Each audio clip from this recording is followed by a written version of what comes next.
Hello, नमस्कार, आदाब, सत श्री अकाल और अस्सलाम वालेकुम। मैं हूं मोहम्मद अहमद काज़मी, लेकर आया हूं आपका पसंदीदा कार्यक्रम आपके रूबरू। इजराइल फिलिस्तीन जंग का आखिर क्या होगा ये समझना बहुत मुश्किल हो रहा है, लेकिन अभी कम से कम इतना जरूर है कि कई लोग, बहुत से एक्सपर्ट, खुद इजराइल के लोग और दुनिया भर में बहुत से ऐसे लोग हैं जो ये यकीन करते हैं कि जंग खत्म हो चुकी है, इजराइल हार चुका है।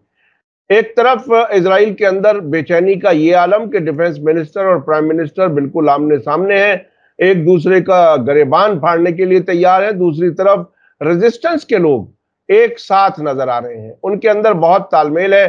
चाहे वो अभी हिजबुल्लाह की और हमास की मुलाकात बैरूत में हो, उसे देखें, या हुती अंसारुल्लाह की तरफ से ये ऐलान कि कोई भी इजराइल जाने वाला जहाज जो हमारी रेंज में होगा हम उस पर हमला करेंगे। चाहे इराक का कतायब हिजबुल्लाह हो, वो कहते हैं कि हम शर्मिंदा हैं, जितने हमें ज्यादा मदद करनी चाहिए थी वो नहीं कर सके, लेकिन हम और ज्यादा मदद करेंगे, फिलिस्तीनियों के साथ खड़े हैं। ईरान अपनी जगह 13-14 अप्रैल के उस हमले के बाद बहुत ही मुतमईन नजर आ रहा है।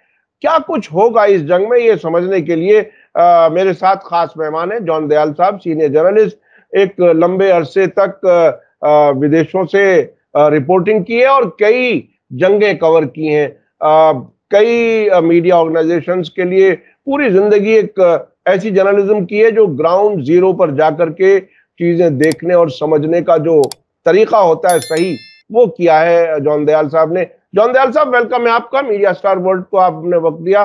आप ये बताइए कि आज 225वां दिन है, आप अब जंग को किस जगह देख रहे हैं, कहां पहुंची है, क्या कुछ होने वाला है, क्या कुछ हो गया, नतीजा क्या कुछ नजर आ रहा है आपको? जंग जब भी लड़ी जाती है, या हम पे अटैक हो या हम करना मांगे किसी पे अटैक, तो एक चीज के लिए की जाती है। ये नहीं की जाती है कि हमारे पास असला बहुत हो गया है, कुछ खत्म करना चाहिए। उसका एक मकसद होता है, एक एम होता है, एक ऑब्जेक्टिव होता है। दोनों तरफ से देखते हैं ऑब्जेक्टिव क्या, वहां तक कहां तक पहुंचे। हमास का, गाजा का, फिलिस्तीनों का ऑब्जेक्ट है अपने अस्तित्व को, अपनी हस्ती को बनाए रखना, अपनी अस्मिता को बनाए रखना, और दुनिया को बताते रहना कि हम बेघर हैं, हमको अपना घर चाहिए, अपनी जमीन चाहिए, अपना नेशन चाहिए। क्या वो इस ऑब्जेक्टिव में सफल हुए? यकीनन कोई भी नकबा का भी हमने मनाया और 15 तारीख को, तो एक बात तो साफ थी कि जो ऑब्जेक्टिव था, जो नकबा के लिए दुनिया भर में बताया गया था कि हमारे साथ जो हुआ है, हमारा घर हमको वापस चाहिए, वो ऑब्जेक्टिव तो सिद्ध है। आज तक कोई भी डरा नहीं है। 37,000 लाशें बिछ गई हैं, मगर जिंदा कोई भी डर के भागा नहीं है। कोई डिफीट नहीं मानी है किसी ने। रेफ्यूजी बन गए हैं, घायल हो गए हैं, डिफीट नहीं मानी है। तो हमास, हिजबुल्लाह, फिलिस्तीन, गाजियंस, इनका ऑब्जेक्टिव सफल है 100%। कोई इसमें नहीं है। इसराइल का क्या ऑब्जेक्टिव था? इसराइल का दो ऑब्जेक्टिव है। एक ऑब्जेक्टिव था कि हमास को खत्म करना, टेक्निकली इसमें बड़े हुए, मगर 220-25 दिन के बाद भी नहीं कर पाए हैं। अमेरिका का हर 3 दिन बाद एक जहाज आता है, नहीं कर पाए हैं। हर आए दिन यूरोपियन यूनियन का कोई ना कोई नेता आके मिलता जाता है, हाथ मिलाता रहता है, नहीं कर पाए हैं। हमास जिंदा है, लड़ रहा है, घायल है, मगर लड़ रहा है। उसके दोस्त बरकरार है, दोस्तों की संख्या बढ़ती जा रही है दिन ब दिन। गाजियंस का हौसला क्या कम हुआ है? लगा तो नहीं। इसराइलियों के हौसले के बारे में क्या कह सकते हैं? 250 दिन के बाद, उधार का हौसला खत्म करने के बाद, अमेरिका के आगे हाथ फैलाने के बाद, आज इसराइल के अंदर पार्लियामेंट में, कैबिनेट में टेंशन है, डिवीजन है।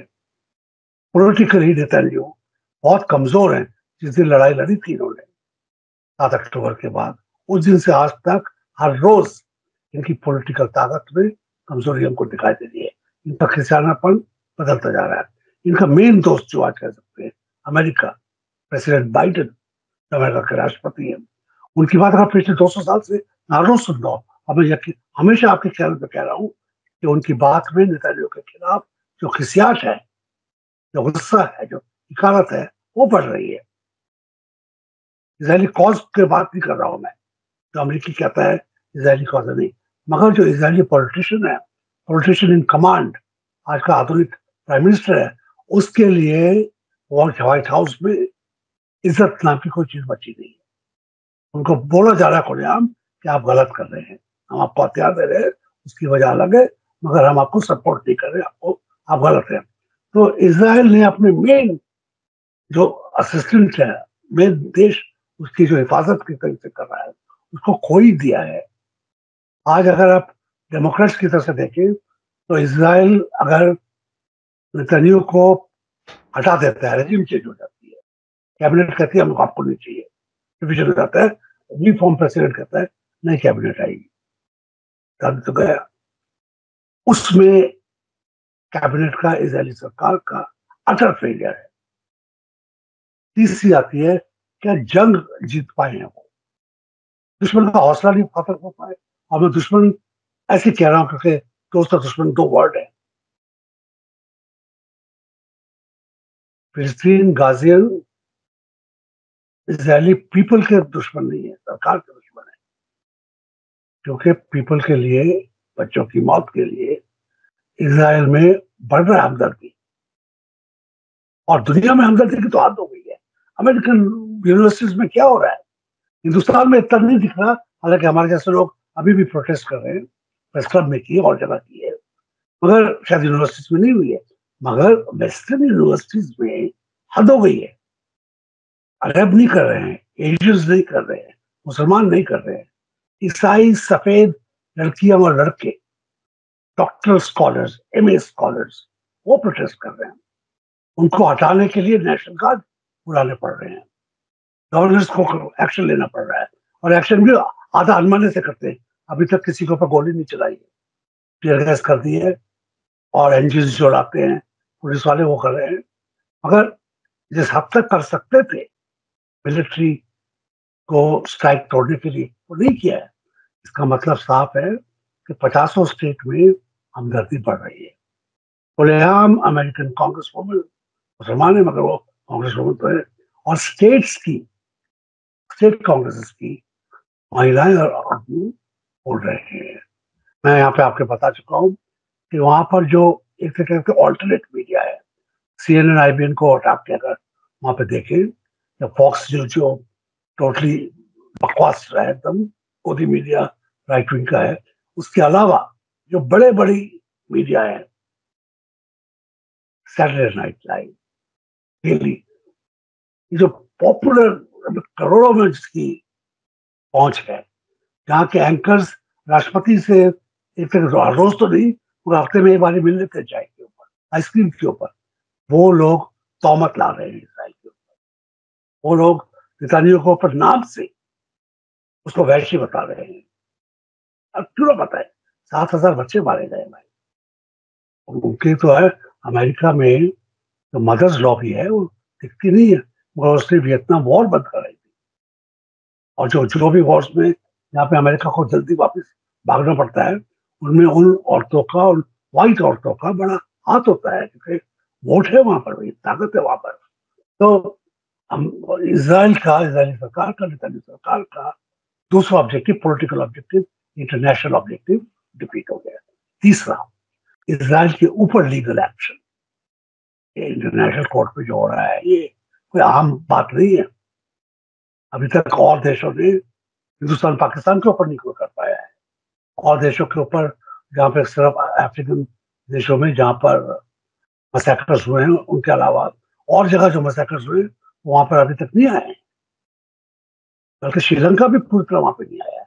तो वहां पर इसराइल के ऊपर सॉवरेन कंट्री होगी, छोटा मोटा कंट्री नहीं, साउथ अफ्रीका, इसका एक बहुत बड़ा रिकॉर्ड है। दो रिकॉर्ड है, एक तो रिकॉर्ड है कि उन्होंने व्हाइट सुप्रीमेसी रेजिम को आगे बढ़ाया, दूसरा रिकॉर्ड है कि आज की सरकार भी व्हाइट और ब्लैक मिलकर चलाते हैं। रियूनियन दोनों का, पीसफुल कोएग्जिस्टेंस वहाँ पे है उन दो कौमों का जो एक तरीके से 150 साल से दुश्मन थी। तो साउथ अफ्रीका किसी के ऊपर कौमत लगाता है कानूनी, और बड़े से बड़े वकीलों को खड़ा कर देता है और वहां से डिसीजन लाता है, ये बहुत छोटी मोटी बात नहीं है। और वो डिसीजन के बाद कह रहे हैं आप दोबारा कोर्ट में कि जिस दिन वो डिसीजन आए थे उसके बाद और आज के बाद में हद और बढ़ गई है। इसराइल और एंटी ह्यूमन एक्टिविटीज कर चुका है, एंटी मैनकाइंड एक्टिविटीज कर चुका है, जीनोसाइड कर चुका है। आपको दोबारा अपना रिव्यू करना पड़ेगा। तो आपने डिसीजन लिया, उसको दोबारा डिसीजन लाना पड़ेगा और ज्यादा ताकत वाला डिसीजन लाना पड़ेगा। और उसके बाद बाकी देश उसको सपोर्ट कर रहे हैं, एक ना एक दिन और बड़े देश भी आएंगे। उसके साथ ही जो सिमिलटेनियस एक्शन है कि इसराइल के जो सपोर्ट में जहाज जाते हैं, चाहे हवाई जहाज जाते हैं, अभी हिंदुस्तान ने इसराइल के लिए असले का एक जहाज भेजा और स्पेन ने कहा कि हम इसको यहाँ पे रुकने नहीं देंगे। स्पेन इससे हमारी दुश्मनी नहीं है, दोस्ती है, यूरोपियन देश है, हिंदुस्तान से बहुत घना इसराइल का, स्पेन का और पोर्टुगल का हिस्टोरिक रिलेशन है। और स्पोर्ट्स के अलावा बाकी जगह भी स्पेन और इंडिया का कभी बिल्कुल एकदम दोस्ती के अलावा कभी कोई चुरमट नहीं आई है रिलेशनशिप में। स्पेन कह रहा है कि आपके जहाज को हम रोकने नहीं देंगे। इसका मतलब ये तो हिंदुस्तान को भी सबक लेना पड़ेगा और तोहमत इनके ऊपर भी है, मगर इसराइल के ऊपर तो साफ हो गया ना क्या हो रहा है। और अभी सिर्फ मेरा ख्याल है जॉर्डन और सऊदी अरेबिया को छोड़ के जो अपनी सब जगह और अपने जो उनके इंस्ट्रूमेंट्स हैं, रडार वगैरह हैं, उसको इसराइल को अभी भी लेंड कर रहे हैं, वो इंफॉर्मेशन दे रहे हैं। अलावा उसके इसराइल के सपोर्ट में आना है तो या तो अमेरिका के रूट ही आ सकता है और कोई रूट नहीं। तो तीनों चारों पहलुओं में इसराइल जो उनकी ऑब्जेक्टिव थे फेल हो चुका है। 37,000 लोग मर चुके हैं, मगर जीत मरने वालों की हुई है। जी जी, ये बहुत बड़ी बात है कि जिनके लोग मारे जा रहे हैं वही जीत भी रहे हैं। ये बहुत ही ये तारीख में, हिस्ट्री में बहुत कम ऐसे वाकयात हैं कि जिनके लोग ज्यादा मारे जाएं वही कामयाब भी नजर आए। अभी जो मैं एक खास बात पे ये मैं हाँ, मैं धर्म की बात नहीं लाना मांगता हूँ, मगर हाँ, रिलीजन की हिस्ट्री में भी आप देखेंगे तो सबसे बड़ी शहादत और याददाश्त उन्हीं की होती है जो जिनको जीनोसाइड के तरीके से घायल हुए और करके, और सरदार जिसको कहते हैं ना, पुर्जा पुर्जा कट मारे। जी जी जी जी, बिल्कुल बिल्कुल बिल्कुल, वो का एक स्लोगन है, उसको मैं यहाँ पे ला रहा हूँ, जगह नहीं है उसको लाने की, मगर हाँ, उसके बाद समझ में आ जाती है। बिल्कुल बिल्कुल बिल्कुल। इसी तरह से मुस्लिम्स में जो बहस हो रही है वो करबला की जंग और गाजा की जंग को भी कहीं कहीं कंपेयर मैं किया जा रहा अपनी है। जुबान से मैं जी अपनी जुबान से लाना नहीं मांग रहा था, जी क्योंकि वो बहुत जी, बड़ा तो बहुत हाँ ऑब्वियस हाँ, है। बेशक बेशक। पहला अच्छा, एग्जाम्पल तो वही है। हाँ हाँ, अब जो मैं समझना चाहता हूं कि वो ताकत जिसे अब तक टेरर ऑर्गेनाइजेशन कहा जाता है, नॉन स्टेट एक्टर कहा जाता है, बाकी इस तरफ सारी अपने आप में हुकूमतें, जो बड़ी हुकूमतें, ताकतवर हुकूमतें, वो एक तरह से नाकाम नजर आ रही हैं। अभी इतनी लंबी जंग के बाद कल अबू उबैदा जो बैरूत में है, हमास के नुमाइंदे, उनका एक वीडियो पैगाम सामने आया है। उसमें उन्होंने कहा है कि हम लंबी जंग के लिए तैयार हैं। उसके साथ साथ हूथी अंसारुल्लाह के जो लीडर हैं यमन के, अब्दुल मलिक अल हूथी, उन्होंने कहा कि अब के बाद कोई भी किसी भी नेशनलिटी का जहाज जो इजराइल जाता हुआ होगा, हमारे रेंज में होगा, हम उसको निशाना बनाएंगे, उस पर हमला करेंगे। तो ये इस किस्म का, उधर हिजबुल्लाह के लीडर के, हमास के नुमाइंदों से मुलाकात हुई 2 दिन पहले। तो ये जो इस तरफ एक लंबी जंग की तैयारी नजर आ रही है, कोऑर्डिनेशन नजर आ रहा है, इसके नतीजे में और क्या क्या हम लोग देख सकते हैं, किस नतीजे की तरफ जा रहा है ये सब कुछ? आप कह सकते हो कि हम ईरान को सैंक्शन लगा देंगे, आप किसी और छोटे देश को कह सकते हो कि बैरिकेड कर देंगे, क्यूबा को बैरिकेड कर देंगे। ये उल्टा हो रहा है, ये इसराइल के ऊपर बैरिकेड टाइट होता जा रहा है। इसराइल को असला से अमेरिका ही दे पाएगा, और किसी ने देने की हिम्मत की तो जैसे स्पेन ने भारत को बता दिया, रोक दिया जाएगा। और जो हूथी और बाकी लोग कह रहे हैं वो कर भी चुके। हिंदुस्तान के जहाज के ऊपर रॉकेट आ गया था ना, तो ऐसी बात नहीं है कि गिरल बपकी है, कि कुवत है करने की, जो इक्विपमेंट है, तो क्या वो असल में जूझेंगे इस लड़ाई में, वो देखने वाली बात है। मगर उनका सपोर्ट इस गाजा के साथ, फिलिस्तीनियों के साथ है, इसमें कोई दो शक नहीं है। और ये बात इसराइल जानता है, ये बात अमेरिका भी जानता है। और अमेरिका ये भी, और ईरान और अमेरिका की तो थर्ड पार्टी, थर्ड कंट्री में बात इसमें हो ही चुकी थी कि हम क्या क्या कर सकते हैं, क्या क्या कर देंगे और क्या क्या नहीं करेंगे। ईरान ने बड़ा साफ सारे पत्ते अपने दिखा दिए अमेरिका को, ये हालात है। उसके बाद अमेरिका चुप हो गया। अब इलेक्शन आएगा या पूरी बात रहेगी या एट्रिशन रहेगा। एट्रिशन में इसराइल का ही नुकसान होता है, हमास का क्या नुकसान होगा? उसका डिस्ट्रक्शन जो होना था हो गया। वेस्ट बैंक में हो सकता है आफतें बढ़ सकती है, मगर वो लोग भी 70 साल से सह रहे हैं, आदत है उनको। और एक तरीके से तो जैसे यहूदी कहते हैं, फिलिस्तीनियों को भी 2000 साल से मुसीबतें सहने की आदत है, पहली बार नहीं है। अगर आप हिस्ट्री में देखें, बाकी जो देशों से आते थे इस रीजन में, लड़ाइयाँ होती थी, तो ये कौम बड़ी पुरानी कौम है, ये कोई नई कौम है, ये याद नहीं हुई है।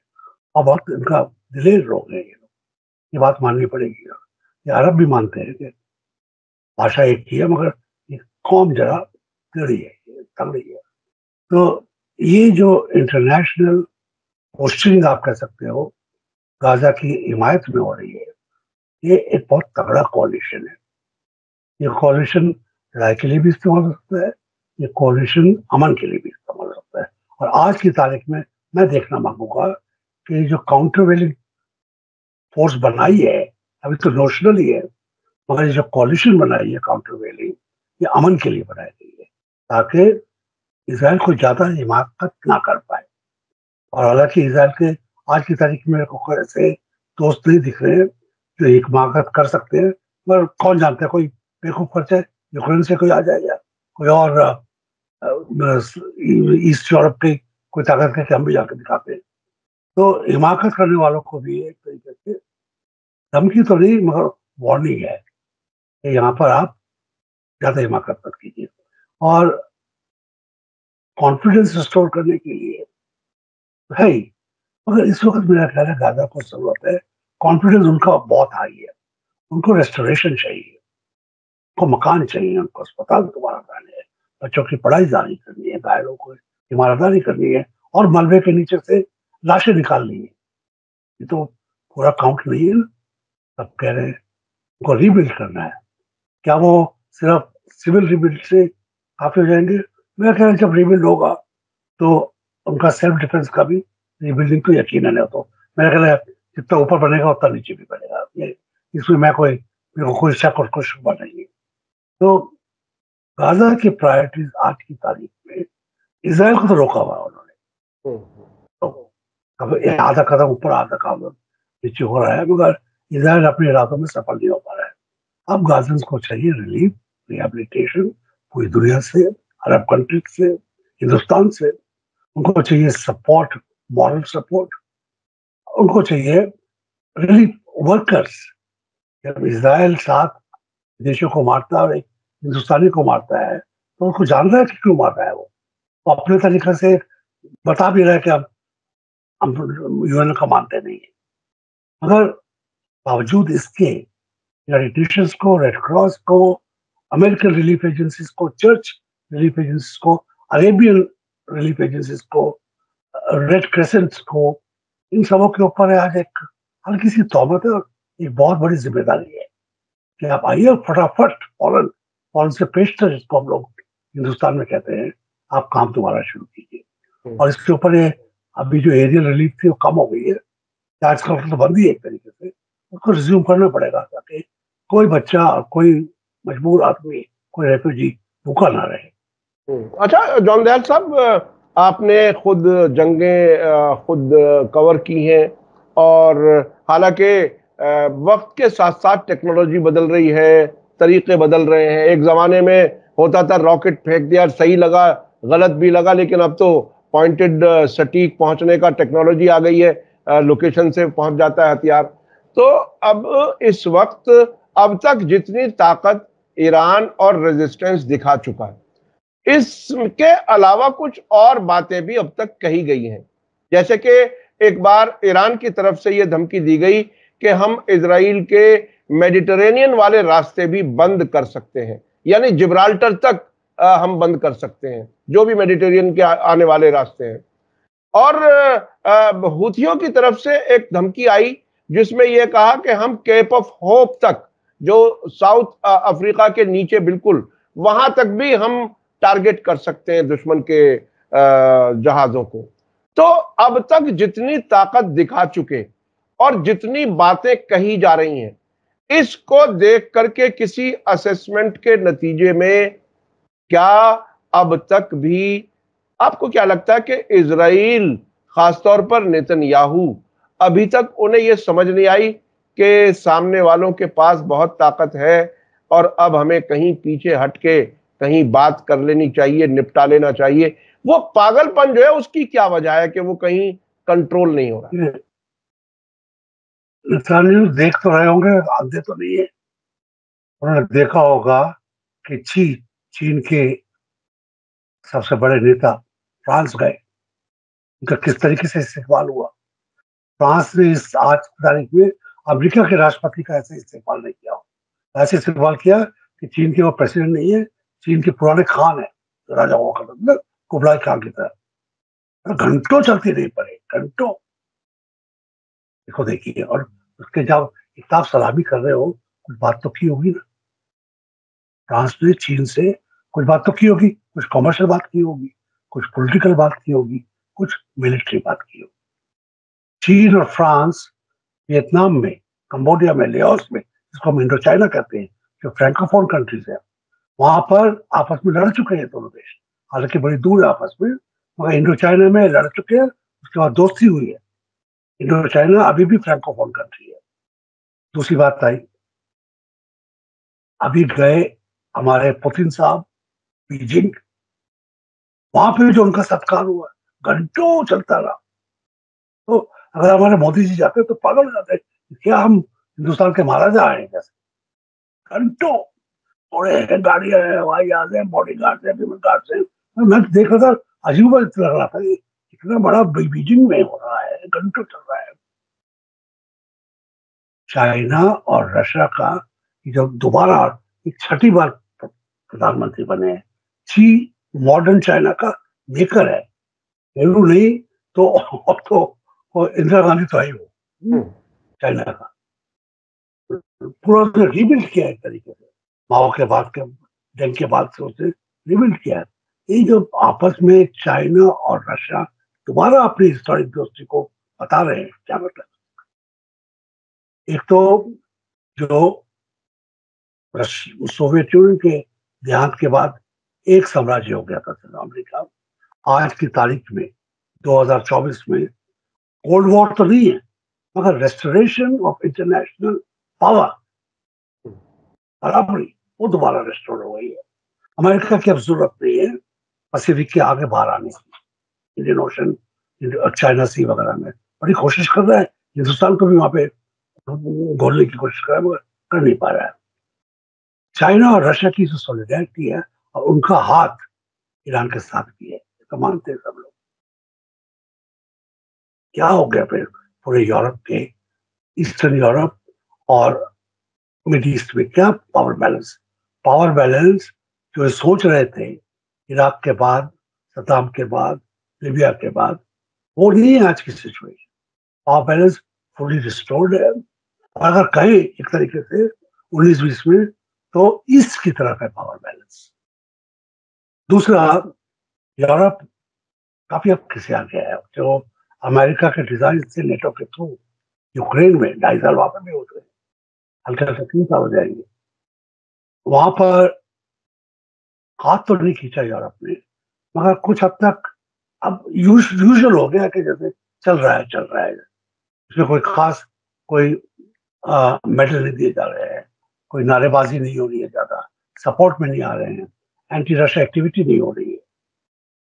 तो यूरोप में इजराइल अगर चाहे कि उसके हक में एकदम रेवोल्यूशन टाइप की आ जाए, नहीं होगा। लंदन में प्रो पैलेस्टीनियन रैली होती है भैया।